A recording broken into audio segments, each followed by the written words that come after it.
आने वाले 3 माह बाद राजस्थान विधानसभा के चुनाव को लेकर बड़े ही राजनीतिक चल रहे हैं। कांग्रेस ने भी कमर कस ली है, वहीं भाजपा प्रत्याशियों की टिकट की लेने की होड़ लगी हुई है।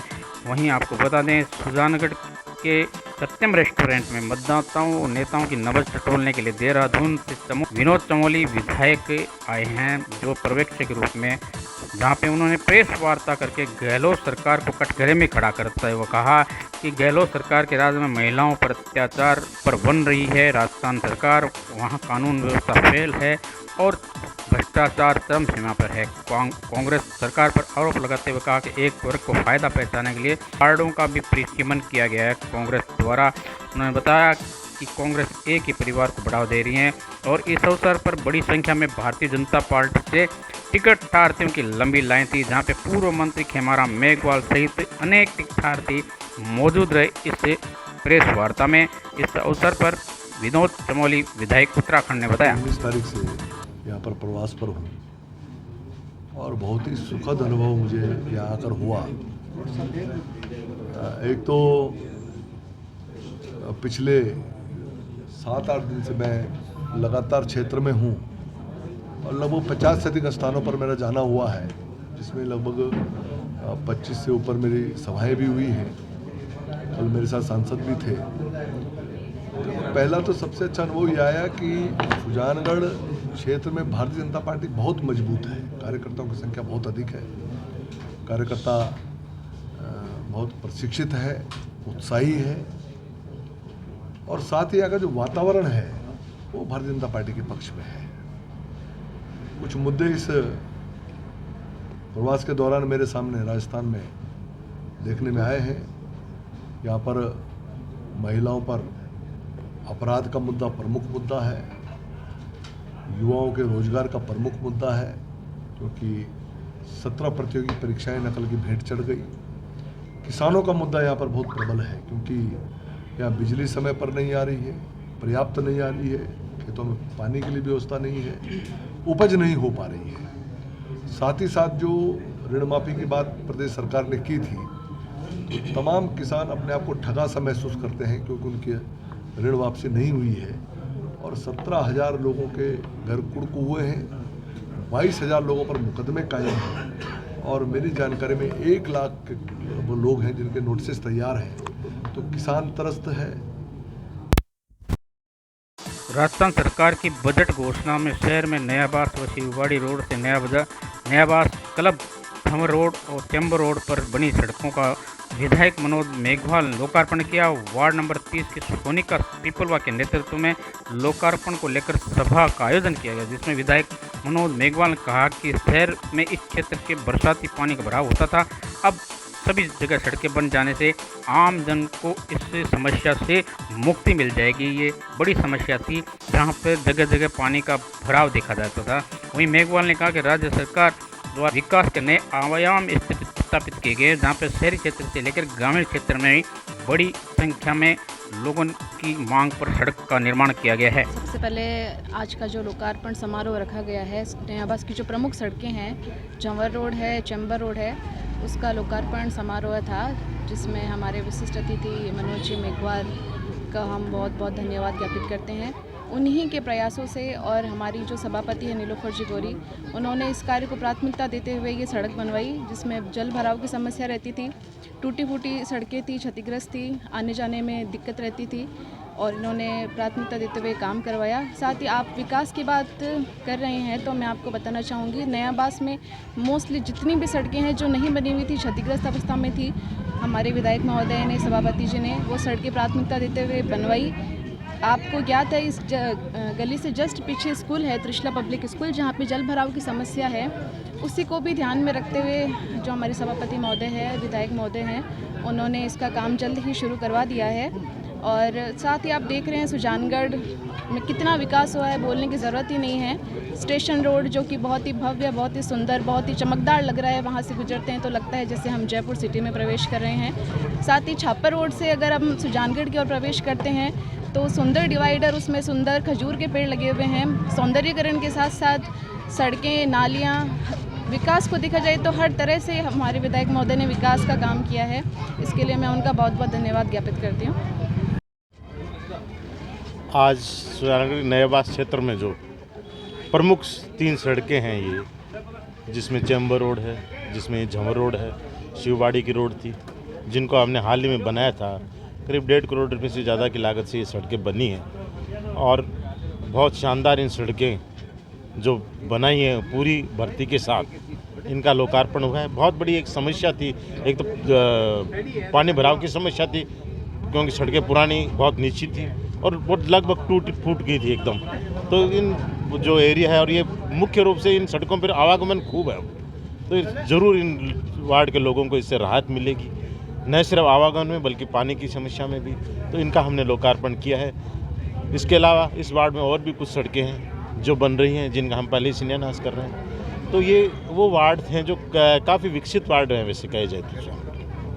अगर अपन कहें तो वास्तव में विकसित वार्ड हैं, जहाँ शुरू से ही यहाँ विकास हुआ है, शुरू से ही यहाँ संभ्रांत लोग रहते हैं। उच्च धनाशय का वार्ड है, जहाँ उन्होंने भामाशाहों ने भी पुराने ज़माने में यहाँ सड़कें बनाई थी। जब सुजानगढ़ में कहीं सड़कें नहीं थी, उस समय भामाशाहों ने भी इन सड़कों का नाम बनाया था और उनके नाम से जैसे झंवर रोड और बनी भी है। पर उसके बाद में कहीं न कहीं आने वाले समय में ये बहुत ज़्यादा जीर्ण शीर्ण हो गई थी, तो ज़रूरत थी कि इनको अच्छे से बनाया जाए। तो ये प्रयास रहा कि इस 2 साल का जो मेरे कार्यकाल में था, तो इन सड़कों को पिछले लंबे समय से उपक्षित थी, बहुत लंबे समय से। मैं खुद देख रहा हूँ कि बहुत लंबे समय से ये सड़कें वंचित थी और अब पूरा हुआ है, तो ये वास्तव में इस क्षेत्र में काफ़ी। सुजानगढ़ के प्रसिद्ध थरडा शिवालय में अधिक मास सावन के आखिरी सोमवार को भोलेनाथ के नारों से शिवालय गुंजायमान हो गया। सुबह से ही भक्तों की भारी भीड़ उमड़ रही, जहाँ पर मंदिर में आज सुबह शिवलिंग पर पूजा विशेष श्रृंगार से किया गया। दूसरा विशेष पंचामृत चढ़ाकर भगवान शिव की पूजा अर्चना की गई। मंदिर ट्रस्ट के जगदीश खोड़ ने बताया कि अंतिम सोमवार सुबह से ही भगवान महाकाल का पंचामृत कार्यक्रम से अभिषेक किया गया। इस दौरान विशेष पूजा अर्चना में सैकड़ों श्रद्धालुओं ने भाग लिया। गौरतलब है कि ये जो मंदिर है महाकाल की तर्ज पे बना है। उज्जैन के महाकाल की शिवलिंग की प्रतिमा यहाँ स्थापित है, जहाँ पर लोगों ने बड़ी संख्या में भाग लिया। अमरनाथ बर्फानी बाबा की आकर्षक झांकी का शाम को आयोजन किया गया। इसके अलावा मंदिर में कई शानदार झांकियाँ और झूले उत्सव भी किए गए। बड़ी संख्या में लोग उपस्थित रहे महाकाल की इस पूजा अर्चना में। शंकर की जय महाकाल की। जैसा कि आप सभी को मालूम है, इस बार का जो श्रावण का महीना है वो अत्यधिक महत्व का और धार्मिक पुण्य का महीना रहा है, क्योंकि 18 साल 19 साल बाद में अधिक मास का श्रावण आया है। और इसी को देखते हुए इस बार 2 महीने की पूरी शिवालय के अंदर पूजा की गई है। हम लोगों ने थल्ला शिवालय के अंदर 2 महीने के अंदर पूर्णतः बाबा की सुबह से शाम तक रुद्राभिषेक और भव्य अभिषेकों का आयोजन किया है। बाबा की प्राण प्रतिष्ठित महाकालेश्वर की मूर्ति उज्जैन के तरफ पर यहाँ सुजानगढ़ में स्थापित की गई है। आज बाबा का आखिरी सोमवार है, श्रावण का महीना है। आखिरी श्रावण का सोमवार होने की वजह से थल्ला शिवालय में भव्य झांकियों का आयोजन रखा गया है। बाबा के दरबार में बाबा बर्फानी की अमरनाथ यात्रा रहेगी और भव्य झांकियों का प्रोग्राम रहेगा। और जो श्रृंगार 12 साल बाद में उज्जैन में होता है, वही श्रृंगार महाकाल का हम लोगों द्वारा महाकाल का यहाँ श्रृंगार किया जाएगा। सभी भक्त खूब आनंद ले रहे हैं। आज सुबह से भी बाबा का रुद्राभिषेक चल रहा है, पंचामृत का अभिषेक हुआ है, सभी भक्त लगे हुए हैं। सुजानगढ़ के शास्त्री प्याऊ के पास अवैध डिवाइडर बनाने पर विरोध किया गया। नेता प्रतिपक्षपाल बिजाने के नेतृत्व में भाजपा पार्षद ने रामपुरिया कॉटेज व शास्त्री प्याऊ के बीच में बनने वाले अवैध डिवाइडर का विरोध जताते हुए बिना टेंडर से ही नगर परिषद द्वारा उक्त डिवाइडर का निर्माण किया जाए, जो कि अनुचित है। इस आशय में ज्ञापन आज आयुक्त के नाम AN विक्रम को दिया गया, जहां पर निर्माण कार्य रुकाने के लिए मांग की गई। संबंधित ठेकेदारों के खिलाफ कानूनी कार्रवाई की मांग की। उन्होंने बताया कि सरकारी संपत्ति का नुकसान हुआ है। वहीं हम आपको बता दें, ये डिवाइडर सुजानगढ़ के शास्त्री प्याऊ के पास में बनाया जा रहा है, जिस पर कई बार दुर्घटनाएं भी हो चुकी है, जिसको लेकर लोगों में रोष व्याप्त है। इसको लेकर सुजानगढ़ के कुछ नगर परिषद के पार्षद पहुंचे, जहां पे उन्होंने विरोध प्रदर्शन करते हुए ज्ञापन दिया। की ओर से तो नहीं कहूँगी, क्योंकि यहाँ कोई इसका जिम्मेदार ही नहीं है। जिससे भी बात की सब यही बोल रहे हैं कि हमें पता ही नहीं, हमारे संज्ञान में नहीं है। जिसके भी संज्ञान में होकर अवैध जो काम नहीं, कारोबार जो चलाया जा रहा है, एक पैसा कमाने का जरिया, जिसमें सिर्फ एड के लिए एक आम आदमी की ज़िंदगी दूभर की जा रही है। जहाँ इतनी बसें लगती है, चाहे रेगर समाज की बारात आए, चाहे इधर ओसवाल भवन में कोई बारात आए, वहाँ बसें खड़ी होती है, जो व्यापारी उनका माल आता है उधर से, चीनी की बोरियाँ आती है और आती है। तो अब ये सोचे कि किस तरह से मैनेज कर पाएंगे लोग, किस तरह से अव्यवस्थित हमारा सुजानगढ़ हो जाएगा। सिर्फ 2 लाइट लगाने के लालच में चंद दो व्यापारी हैं, उनके साथ उनकी हाँ बढ़ने से वहाँ कोई डिवाइडर बनना उचित नहीं है, ये बहुत ही गलत है। और इस तरह से सिर्फ राजस्व की वसूली करना, ये कोई सुजानगढ़ की जनता के साथ न्याय नहीं है। सिर्फ पैसे से लालच नहीं करके और जनता को सुजानगढ़ से प्यार करना सीखिए, ये मैं कहूँगी। पार्षदगण, परसों 26 की नाइट को जो अवैध निर्माण किया जा रहा था डिवाइडर का, सुजानगढ़ की तथाकथित कंपनी है उसके द्वारा, उनके ठेकेदारों द्वारा, हम रात को 9:30 बजे वहाँ पहुँचे। वहाँ पे एक अवैध सुजानगढ़ की मुख्य सड़क को जो जोड़ता है, उस सड़क को तोड़कर, सरकारी संपत्ति को तोड़कर, बिना किसी टेंडर के, बिना किसी सुजानगढ़ नगरीय परिषद के टेंडर के, बिना किसी PWD सुजानगढ़ के टेंडर, इनके पास कोई लिखित में नहीं है। हमने बाकायदा, मेरे पास लिखित में पड़ी है, टेंडर की कॉपी पड़ी है कि सुजानगढ़ शास्त्री प्याऊ तक ही वो निर्माण किया जाएगा। उसके बाद में इन्होंने बिना किसी स्वीकृति के इन्होंने मुख्य सड़क को तोड़ा है और हमने अल्टीमेटम दिया है सुजानगढ़ AN साहब को। आयुक्त साहब छुट्टी पे हैं, मैंने इनको 10 दिन का अल्टीमेटम दिया है। अगर उक्त कंपनी के खिलाफ अगर कानूनी कार्रवाई नहीं करते हैं तो हम सभी विपक्ष के, BJP के जो भी पार्षद हैं, नगर परिषद सुजानगढ़ के खिलाफ कानूनी कार्रवाई करेंगे, मुकदमा दर्ज करवाएंगे। परिषद की तरफ से विकास के कामों की अनदेखी करते हुए और गलत काम अपने निजी हित में, सब लोगों के विरोध के बावजूद, बार बार इनको ज्ञापन देने के बावजूद, यहाँ के चेयरमैन को, इद्रिस गौरी को, नीलोफर गौरी को दिया है, आपके कमिश्नर साहब से मिलकर के व्यक्ति से दिया है, विधायक महोदय को मिलकर के मैंने दिया है ज्ञापन, 15-20 आदमियों को साथ लेकर के मिले कि ये डिवाइडर यहाँ नहीं बनना चाहिए, ये उचित नहीं है। आपको बनाना है तो विकास का काम करो, या बनाना है तो पूरे सुजानगढ़ ही बनाइए। आप घंटाघर तक बनाओ ना, आप बनाओ ना, आपको सौंदर्यकरण करा, घंटाघर तक पूरी रोड का बनाओ। फिर शास्त्री प्याऊ से रामपुरिया कॉटेज तक ही आप अंडरग्राउंड प्रयास क्यों कर रहे हो? दूसरी तरफ आप विकास के काम की तरफ कोई रुचि नहीं ले रहे हो। रामपुरिया कॉटेज के सामने, अग्रसेन भवन के सामने आज से 4 महीने पहले सड़क के बराबर में नाली की खुदाई JCB से करी पड़ी है, JCB से खाई खोदी हुई पड़ी है, उसमें पानी भर रहा है, डेंगू फैल रहा है हॉस्पिटल के पास में, सूर लौट रहे हैं, सब लोग परेशान आते जाते। लेकिन मैंने बार बार इनको कहा, कमिश्नरों का, सबको कहा कि आप उस नाली का निर्माण करवाओ, विकास का काम करो, नहीं कि जो सड़क आपने बनाई है, कल उस पर करोड़ों रुपए खर्च किए हैं। सरकार के गाड़ी कमाई के, जनता की गाड़ी कमाई का पैसा है, ये किसी के बाप की बदौलत नहीं होती है, जनता का गाड़ा पसीने की कमाई होती है, उसको लगाया गया है। आज उसको रात को JCB भेज करके और मन मर्जी से अपने निजी हित में, ये इनके क्या मेला फाइड है, क्या लालच है, वो तो वो जाने और ऊपर वाला जाने, हम नहीं कह सकते। लेकिन अगर वो सही है तो रात के समय उनको तोड़ने की, बनाने की जरूरत कहाँ पड़ी?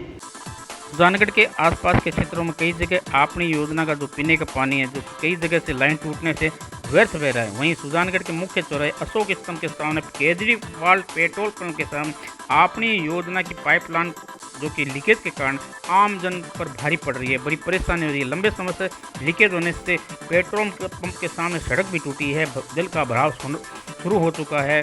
कहीं ना कहीं लगता है कि आने वाले समय में बड़ी दुर्घटना भी हो सकती है। हालांकि इस संदर्भ में लंकेश अग्रवाल ने 181 बार शिकायत की है, लेकिन ढाके ये जो अपनी योजना है कार्रवाई नहीं हुई। उसका पानी लाइन है वो बहुत दिनों से लीकेज है, वहाँ पे हज़ारों लीटर पानी डेली का व्यक्त बह रहा है। अब मैंने 181 पे कई बार शिकायत कर दी, लेकिन कोई समाधान नहीं हो रहा है और यहाँ पे बड़ा हादसा होने की संभावना है, क्योंकि जो पानी है वो अंदर ही अंदर ज़मीन को खोखला कर रहा है और जिससे यहाँ पे भारी वाहन भी निकल रहे हैं यहाँ से, तो कोई वाहन बड़ा हादसा हो सकता है। इसलिए मेरी प्रशासन से ये है, रिक्वेस्ट है कि इसको जल्द से जल्द ठीक करवाई जाए। सुजानगढ़ के महेश्वरी भवन में चूरू जिले के नवनियुक्त जिलाध्यक्ष हरलाल सारण का सम्मान किया गया। नए मंडल अध्यक्ष भागीरथ करवा, प्रदेश कार्य समिति धर्मवीर पुजारी का भी स्वागत किया गया। वहीं पूर्व विधायक रामेश्वर भाटी विशिष्ट अतिथि के रूप में रहे, जिनका भी सम्मान किया गया। कार्यक्रम में बड़ी संख्या में शहरी और ग्रामीण क्षेत्र के भाजपा कार्यकर्ताओं ने, पदाधिकारियों ने भाग लिया। कार्यकर्ताओं को संबोधित जिलाध्यक्ष हरलाल सारण ने कहा कि पार्टी ने जो जिम्मेदारी दी है उनको पूरी निभाते रहे हुए पार्टी को मजबूती देने के लिए पुरजोर कोशिश करेंगे। भाजपा के जिला अध्यक्ष हरलाल सारण ने बताया कि इस बार भारतीय जनता पार्टी की पूरे राजस्थान में हवा चलेगी, भाजपा सरकार बनाएगी। उन्होंने बताया कि सुजानगढ़ में भी बड़े अंतर से जीत होगी भाजपा की। सारण ने बताया कि 12 सितंबर से आगामी विधानसभा चुनाव में उम्मीदवार को जिताने का आह्वान किया। कमल का निशान होगा हमारा उम्मीदवार। समारोह में पूर्व मंत्री खेमारा मेघवाल, चंद्राराम पुरी, रवि आर्य, विधानसभा प्रधान संतोष मेघवाल, BL भाटी, नगर परिषद नेता प्रतिपक्ष जयश्री दादी, विष्णुदत्त त्रिवेदी, मंडल अध्यक्ष पवन महेश्वरी, पूर्व भाजपा युवा मोर्चा अध्यक्ष अमित मोसूण ने भी संबोधित दिया। इस अवसर पर प्रधान मनभरी देवी पुटिया राजा, शर्मिला सोनी, सुरभि पांडे, बुद्धि प्रकाश सोनी सहित अनेक कार्यकर्ता व पार्षद मौजूद रहे, जिन्होंने स्वागत किया, अभिनंदन किया जिलाध्यक्ष का। जहां पर रैली के साथ भारतीय जनता पार्टी के कार्यकर्ता बैंड बाजों के साथ भाजपा कार्यालय गांधी चौक पहुंचे, जहां पे जगह जगह पर स्वागत किया गया। मंडल अध्यक्ष भागीरथ करुआ का सुजानगढ़ के इस मुख्य बाजार से निकलते खुली जीप में बैंड बाजों के साथ जा रहे। आज सुजानगढ़ में भारतीय जनता पार्टी कार्यकर्ताओं द्वारा पार्टी के जिलाध्यक्ष हरलाल जी सारण व प्रदेश प्रभारी धर्मवीर जी पुजारी व नगर अध्यक्ष में मेरा स्वागत किया गया और पार्टी के सभी निष्ठावान कार्यकर्ताओं के यहाँ पर एक अभूतपूर्व बैठक हुई, जिसमें पूर्व जिलाध्यक्ष पवन महेश्वरी भी शामिल हुए व सभी ने एकजुट होकर के आगामी चुनाव में भारतीय जनता पार्टी को विजयश्री दिलाने का संकल्प लिया है और हम लोग इस बार पूरे तन मन और धन से साथ लग करके और भारतीय जनता पार्टी को विजय बनाएंगे। जय हिंद। जिलाध्यक्ष बनने के बाद मैं पहली बार सलासर बालाजी महाराज के दर्शन करने आया था और दर्शन करके बाबे से अरदास करके मैं सुजानगढ़ की पहली मीटिंग लेने आया हूँ। मेरे को पता नहीं था इतना बड़ा भव्य स्वागत होगा। मैं सिर्फ हमारी परिवर्तन यात्रा हरिया जिले में 12 तारीख को प्रवेश करेगी, इस बारे में सभी कार्यकर्ता मंडल अध्यक्ष से और मेरे वरिष्ठ कार्यकर्ताओं से राय मशवरा करने के लिए आया था और यहाँ आने से लगभग 500 से अधिक लोगों ने मेरा जिस तरह के स्वागत किया है, मैं स्वागत के लिए यहाँ के सभी कार्यकर्ताओं को धन्यवाद देना चाहूँगा। विशेषकर नेता प्रतिपक्ष जयश्री ने जिस तरह यहाँ विपक्ष में रहते हुए जनता की आवाज़ उठाई है और उन्हें आज इस स्वागत किया है मंडल अध्यक्ष का और मेरा, मैं इनका आभारी हूँ। और मैं बालाजी महाराज के दर्शन करके दुआ मांगी है बालाजी से, बाबा आने वाले समय में सुजानगढ़ से लेकर राजगढ़ तक सब सीटें भारतीय जनता पार्टी जिताए, ये आशीर्वाद लेके मैं चलाऊँ और हर एक पार्टी के छोटे छोटे कार्यकर्ताओं को साथ लेके चलूँगा और आने वाले समय में भारतीय जनता पार्टी की सरकार बनाएंगे और 12 तारीख को परिवर्तन यात्रा करा रही है, उस यात्रा में सफल बनाने के लिए हमारे कार्यकर्ता जुट गए। जिस तरह से कई पैरासूट नेता भी हैं, टिकट मांग रहे हैं, पूर्व मंत्री भी लाइन में है, क्या कहना चाहेंगे? कमल का फूल हमारी पार्टी का टिकट है, जो कमल का फूल लेके आएगा वही कैंडिडेट रहेगा, कोई इसमें दूसरी बात। कई नेताओं का राजनीतिक धरातल नहीं है, वो भी टिकट मांग रहे हैं। कई बड़ी पार्टी है, इस पार्टी में साहब बनाने वाला प्रधानमंत्री बन सकता है और मेरे जैसा छोटा कार्यकर्ता जिला देश बड़ा पार्टी में टिकट मांगने अधिकार है, मांगना चाहिए।